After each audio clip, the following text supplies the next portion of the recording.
तो JEE advance जो हम डिस्कस कर रहे हैं 2026 का पेपर, उस 2026 वाले पेपर में हम फर्स्ट क्वेश्चन ऑलरेडी देख चुके हैं। सेकंड क्वेश्चन देखते हैं कि सेकंड क्वेश्चन क्या कहता है। ठीक है, तो सेकंड क्वेश्चन जो है वो अपना एक कॉनिक सेक्शन से रिलेटेड है, जहाँ पे लिखा हुआ है कि P जो है एक पॉइंट है y equals to x square. y equals to x square किसकी इक्वेशन होती है? आप कह सकते हैं सर पैराबोला की होती है, और इक्वेशन भी कैसी होती है? कुछ ऐसी होगी इक्वेशन। बिल्कुल सही कह रहे हो, क्योंकि सर और ये अपना क्या है, ये x है, ये y है। ठीक है, ये अपनी इक्वेशन हो गई y equals to x square की। ठीक है सर, और उसने लिखा हुआ है कि जो स्लोप ऑफ टेंजेंट है, इस slope of tangent to the parabola at the point P, मान लिया हमने ये जो P है, ये कोई पॉइंट P है, यहाँ पे इसका जो स्लोप दिया हुआ है वो कितना दिया हुआ है? 4 दिया हुआ है। कितना स्लोप है इसका? Slope is 4। ठीक है सर, तो अपने को पॉइंट P तो पता नहीं है। ठीक है सर, चलो आगे पढ़ते हैं। आगे क्या लिखा हुआ है इन्फॉर्मेशन कि Q जो है वो एक पॉइंट है फर्स्ट क्वाड्रेंट में एक सर्कल के ऊपर। ठीक है, और Q पे ही उसका टेंजेंट की स्लोप दिया हुआ है। ठीक है सर, ऐसे ही R जो है वो भी एक पॉइंट है, वो इलिप्स के ऊपर है, और इस तरीके से है कि स्लोप जो है R पॉइंट पे वो -1/2 है। तो अपने को निकालना है कि radius of circle passing through PQR। तो सबसे पहली बात तो अपने को PQR ही निकालना है बेसिकली। उसके बाद हम सर्कल उनसे जो पास करेगा वो देखेंगे और उसके अकॉर्डिंग उसका रेडियस निकालेंगे। ठीक है, तो क्वेश्चन आसान है, बस थोड़ा सा कैलकुलेशन करनी होगी अपने को, क्योंकि इसमें कोई प्रॉपर्टी लगाने की तो ज़रूरत मेरे को दिख नहीं रही है। तो चलो देखते हैं। देखो, अगर अपने पास इक्वेशन है y equals to x square, तो इसका जो स्लोप होता है वो कितना होता है भाई? अगर हम किसी पॉइंट P की ही बात कर ले, लेट अस से कि मैंने P मान लिया, अपना जो पॉइंट है वो कितना है? x1 और y1 है। ठीक है, तो स्लोप जो है इस पॉइंट P पे x1, y1 पे कितना आ जाएगा भाई? देखो, इसका डिफरेंशिएशन करेंगे तो 2x आ जाएगा, बिल्कुल। और पॉइंट अपना क्या है? x1, y1, तो स्लोप कितना आ गया अपना? 2x1 आ गया सर। ठीक है, तो 2x1 की जो वैल्यू है, और उसने दिया हुआ है कि स्लोप कितना है अपना? स्लोप 4 दिया हुआ है, तो 2x1 की वैल्यू 4 आ गई। जब x1 की वैल्यू 2x1 की वैल्यू अगर 4 है, तो x1 इज इक्वल्स टू किसके बराबर हो गया? 2 के बराबर। ठीक है सर, और जो अपना पॉइंट P है वो इस पैराबोला के ऊपर भी तो लाई कर रहा है। ठीक है सर, जब वो पैराबोला के ऊपर लाई कर रहा है तो P लाइज ऑन पैराबोला, तो इसका मतलब वो पैराबोला की इक्वेशन को भी सेटिस्फाई कर रहा होगा। बिल्कुल कर रहा होगा सर। तो हम कह सकते हैं कि जो P अपना क्या है? y1, और x1 यहाँ पे रख दिया, तो y1 की वैल्यू जो है वो x1 के होल स्क्वायर के बराबर आएगी, क्योंकि P इसके ऊपर लाई कर रहा है, और x1 हम ऑलरेडी निकाल चुके हैं, 2 के बराबर है।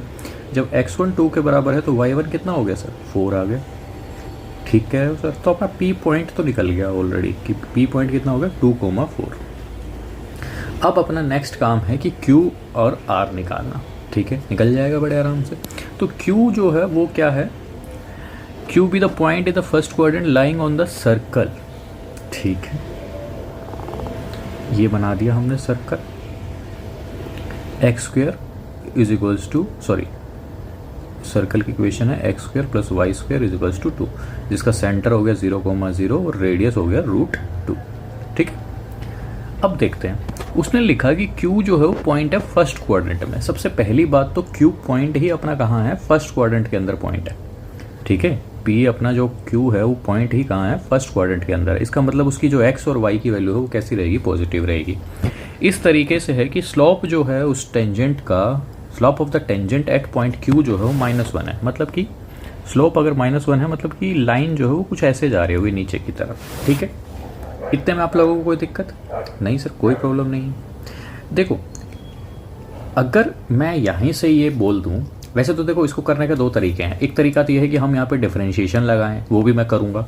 लेकिन अगर अपने को ये दिया हुआ है कि स्लोप -1 है, यहाँ पे स्लोप -1 है, और Q जो है वो पॉइंट कहाँ है? फर्स्ट क्वाड्रेंट पे है। जब ये -1 कब हो सकता है? कि जब जो लाइन हो वो ऐसी हो जो मैंने ड्रा करी है, मतलब कि ऐसे डाउनवर्ड स्लोप की हो। ठीक है, और जब -1 है तो इसका मतलब ये हो गया कि ये वाली लेंथ और ये वाली लेंथ दोनों बराबर होगी, क्योंकि -1 का मतलब यही तो हुआ कि ये एंगल जो है कितना होना चाहिए? 135 होना चाहिए ये वाला एंगल, और इसका मतलब ये वाला 45 डिग्री होना चाहिए, और ये 45 डिग्री का मतलब ये और ये बराबर होनी चाहिए, और ये बराबर होनी चाहिए। इसका मतलब क्या हो गया? इसका मतलब ये है भाई कि जो Q पॉइंट है वो एक ऐसा पॉइंट है जहाँ पे x और y दोनों की वैल्यू सेम होगी। अगर आप ये समझ पा रहे हैं तो ठीक है, नहीं समझ पा रहे तो हमने जो ऊपर तरीका किया है वही तरीका यहाँ पे लगाते हैं। ठीक है सर, मान लिया कि Q जो है वो अपना पॉइंट है x2, y2। ठीक है, कोई दिक्कत यहाँ तक नहीं। अगर वैसे तो हम डायरेक्ट लिख सकते थे यहाँ पे कि Q एक ऐसा पॉइंट है जहाँ पे x और y दोनों की वैल्यू सेम है। जब x और y दोनों की वैल्यू सेम होगी तो x² + x² = 2, तो यहाँ से x की वैल्यू कितनी आ जाएगी +-1, y की वैल्यू भी कितनी आ जाएगी +-1। अब क्योंकि दोनों पॉजिटिव हैं x और y, क्योंकि फर्स्ट क्वाड्रेंट में है, तो हमें 1, 1 डायरेक्ट मिल जाता, इतना सब डिफरेंशिएशन करने की जरूरत नहीं होती। तो यहाँ पे हम अपनी कैलकुलेशन बचा सकते थे थोड़ी सी सोचने की क्षमता बढ़ा के। ठीक है, चलो Q देखते हैं। अब Q इतना है, इक्वेशन जो लिखी हुई है वो है x² + y² = 2। अगर मुझे यहाँ पे स्लोप चाहिए तो मैं इसका डिफरेंशिएशन कर देता हूँ कि 2x + 2y dy/dx = 0। तो यहाँ से हम dy/dx अगर निकाल लें तो वो आ गया -x/y। ठीक है, कोई दिक्कत नहीं सर, कोई दिक्कत नहीं है। अब देखो आगे क्या है भाई। तो हम पॉइंट क्या है अपना, अच्छा पॉइंट है Q x2, y2। ठीक है, अब देखो रिकॉर्डिंग हो रही है ना, हाँ रिकॉर्डिंग चल रही है। ठीक है, देखो Q जो है तो हम यहाँ पे स्लोप निकालते हैं, किस पॉइंट पे निकाल लें भाई, हम निकाल लेते हैं x2, y2 पे ही। ठीक है, तो ये अपना स्लोप आ गया -x2/y2, और गिवन है कि स्लोप की जो वैल्यू है वो कितनी है भाई, -1, तो इसको -1 के बराबर रख दो। अब जैसे ही मैंने इसको -1 के बराबर रखा तो मुझे यहाँ से मिल गया कि x2, y2, जो मैं स्टार्टिंग में ही बोल दिया था आपको स्लोप -1 देख के, वो यहाँ से भी आ गया है। अब Q जो वो पॉइंट है अपना, वो सर्कल के ऊपर भी लाई कर रहा है, बिल्कुल लाई कर रहा है सर्कल के ऊपर। जब वो सर्कल के ऊपर लाई कर रहा है तो हम उसे कह सकते हैं कि अपना जो पॉइंट x2 और y2 है वो भी लाई करेंगे। और यहाँ से हमें पता है कि x2 और y2 दोनों सेम है, तो y2 की जगह मैंने क्या रख दिया, x2 रख दिया। जब y2 की जगह x2 रख दिया तो ये तो 2 हो गया, ये भी 2 हो गया, तो x2 की वैल्यू क्या आ गई, +-1। अब क्योंकि Q जो है अपना फर्स्ट क्वाड्रेंट में है, तो अगर फर्स्ट क्वाड्रेंट में है ये, तो इसका मतलब क्या होगा, अगर फर्स्ट क्वाड्रेंट में है तो इसका मतलब ये हो गया कि x2 की वैल्यू क्या होगी भाई, 1 होगी सिर्फ। और जब x2 1 होगा तो y2 भी 1 होगा, तो अपना पॉइंट Q भी मिल गया यहाँ से 1, 1। ठीक है, देखो Q यहाँ मिल गया है, P यहाँ मिल गया है। अब अपने पास सिर्फ एक ही पॉइंट बचा है जो कि क्या है, R। उसके लिए भी इक्वेशन देख लेते हैं कि क्या कहता है। उसमें लिखा है कि R जो है वो एक पॉइंट है फर्स्ट क्वाड्रेंट में इलिप्स के लिए, कि x² + 4y² = 8 के लिए। चलो भाई इलिप्स भी देख लेते हैं। तो इलिप्स की इक्वेशन लिखी हुई है कि x² + 4y² = 8। कंफर्म कर लेते हैं कि यही लिखी हुई है ना, यही लिखी हुई है। ठीक है, देखो x², वैसे तो यहाँ पे फिगर बनाने की कोई ज़रूरत है नहीं क्योंकि अपना पॉइंट डायरेक्ट ही आ जाएगा, लेकिन फिर भी चलो आप लोगों को समझाने के लिए मैं लिख देता हूँ कि ये जो है वो इलिप्स ऐसे बन रही है। ठीक है, और इसका मतलब ये होगा कि x²/2√2 का होल स्क्वायर + y/√2 का होल स्क्वायर = 1। तो यहाँ पे अगर मैं ड्रा करूँ फिगर तो कुछ ऐसी बन रही होगी। ठीक है सर, ये हो गया अपना 2√2, 0, ये हो गया 0, √2, करेक्ट है। अब देखो, अब उसने ये बोला भाई कि R एक ऐसा पॉइंट है जहां पे इसका जो स्लोप है वो कितना आ रहा है, -½ आ रहा है। अब -½ देखो, अब स्लोप कम हुआ है, -½ का मतलब यही तो हुआ, माइनस इंडिकेट तो ये कर रहा है सिर्फ कि ये डाउनवर्ड स्लोप होगा कि अपवर्ड स्लोप होगा, लेकिन हाफ का मतलब है कि जो वैल्यू है वो कम हुई है। जब स्लोप कम हुआ है तो ये जो है ये स्लोप कम है कि ये स्लोप कम है, तुम ही बताओ। तो सर हम कहेंगे कि ये वाला स्लोप कम है क्योंकि ये तो एकदम खड़ा हो गया है। ठीक है, तो यहाँ से हमें पता चल रहा है कि स्लोप हाफ का मतलब ये हुआ कि हमें इसको ज़्यादा स्लांटेड बनाना पड़ेगा, तभी स्लोप -½ बना। तो ये तो हो गया एक फिगर के पर्पज से कि -½ का मतलब ये हो गया ये कुछ ऐसा बनेगा, ऐसे टच करा लेना यहाँ पे। ठीक है, ये अपना पॉइंट है R। मान लिया कि ये है x3, y3। ठीक है, इसका जो स्लोप था वो दिया हुआ है -½ ठीक है, यहाँ पे स्लोप है -½ और ये सब जो है ये फर्स्ट क्वाड्रेंट में ही हो रहा है। ठीक है ना, R जो है उतना, तो यहाँ पे भी x3 और y3 पॉजिटिव ही आने चाहिए। ठीक है, चलो अब इसका एक बार डिफरेंशिएशन कर लेते हैं।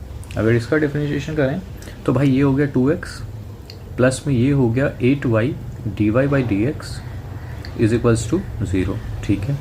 अब यहाँ से हम dy/dx अगर निकालें तो वो आ जाएगा भाई कि -x/4y, या अगर हम r पॉइंट पे अगर इसको निकालना चाहें तो dy/dx एट r, तो ये हो जाएगा -x3/4y3, ठीक है। कोई दिक्कत कोई परेशानी इसमें नहीं सर।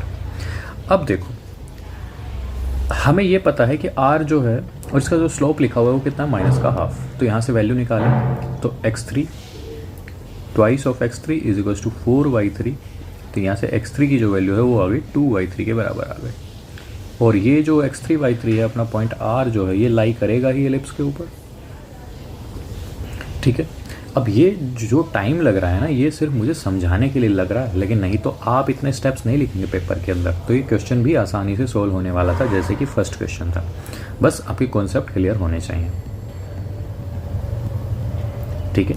r भी इसके ऊपर लाई कर रहा है, इसका मतलब x3 का स्क्वायर प्लस 4y3 का square is equals to 8। x3 2y3 के बराबर है, तो जैसे इसका स्क्वायर करेंगे तो ये भी 4y3 का स्क्वायर हो गया, और ऑलरेडी 4y3 स्क्वायर अपने पास, तो यहाँ से हमें y3 की जो वैल्यू है वो मिल गई 1, ठीक है। क्योंकि सर ±1 आएगा ना सर, क्योंकि y3 r जो है अपना किस में लाई करता है, फर्स्ट क्वाड्रेंट के अंदर है। जब ये फर्स्ट क्वाड्रेंट में है तो इसलिए दोनों पॉजिटिव रहेंगे, x3 और y3 दोनों ही पॉजिटिव रहेंगे, ठीक है। तो इसलिए मैंने सिर्फ 1 लिया है। सो x3 भी कितना हो जाएगा, 2 हो जाएगा सर, ठीक है। तो r पॉइंट मिल गया अपना पास 2,1। अब सारे पॉइंट लिख लो। p कितना था, p है 2,4, q कितना है, q है 1,1, r कितना है 2,1। देखो अब हमें इससे पासिंग एक सर्कल ड्रा करना है, 2,4, ये अपना 2 हो गया, ये हो गया 4, 2,4, ठीक है। फिर आएगा q है 1,1, यहाँ ड्रा कर देता हूँ मैं 1,1, 1,1, ये p, ये q, r है 2,1, तो r हो गया ये अपना 2,1। तो अब यहीं से देख लो भाई कि ये अपनी बन रही है ट्रायंगल, ठीक है। ये अपनी बनी ट्रायंगल, दिखने से ही पता चल रहा है कि ट्रायंगल कैसी है, राइट एंगल्ड है, ठीक है। इसमें कोई दिक्कत नहीं। अपने को पूछा क्या है कि radius of circle passing through PQR, तो देखो अगर राइट एंगल ट्रायंगल ही बन रही है और इनसे पासिंग अपने को एक सर्कल निकालना है, तो ये तो सिंपल सी कॉन्सेप्ट है जो हम स्टार्टिंग से पढ़ते हुए आए हैं कि PQR से अगर राइट एंगल ट्रायंगल बन रही हो और हमें इनसे पासिंग एक सर्कल निकालना है, तो जो PQ है जो राइट एंगल्ड के सामने की जो साइड है वो हमेशा डायमीटर की तरह बिहेव करती है, ठीक है। जैसे अगर हमने स्टार्टिंग के क्लासों में पढ़ा होगा ना ऐसा कुछ कि अगर ये राइट एंगल ट्रायंगल के अंदर ये अगर ऐसा होता है तो ये हम क्या कह देते हैं कि कितना एंगल होता है, 90 डिग्री होता है, और 90 डिग्री के सामने की जो साइड होती है वो क्या होती है, डायमीटर कितना बिहेव करती है। तो यहाँ पे अपना डायमीटर जो है वो कितना है, क्योंकि 90 डिग्री के सामने की साइड क्या है PQ, तो डायमीटर क्या हो गया PQ हो गया। और यहाँ से अगर हम डायमीटर का वो वैल्यू निकालें तो कितना आ जाएगा, 2 - 1 का 1 का स्क्वायर, 4 - 1 3 का स्क्वायर, तो √10 आ गया। डायमीटर √10 है तो रेडियस कितना हो जाएगा भाई, √10/2, या इसी को हम ऐसे भी लिख सकते हैं कि √5/2। ऑप्शन चेक कर लेते हैं कि कौन सा है ऑप्शन में। ऑप्शन में भाई √5/2 है, तो ऑप्शन सी आ गया इसका आंसर। कोई दिक्कत तो आई नहीं होगी समझने में, क्योंकि बेहद ही आसान से तरीके से मैंने समझाया है और आप लोगों को आ भी गया होगा, ठीक है। कोई दिक्कत इसमें आनी नहीं चाहिए, ठीक है। चलो इसके बाद देखते हैं नेक्स्ट क्वेश्चन 3।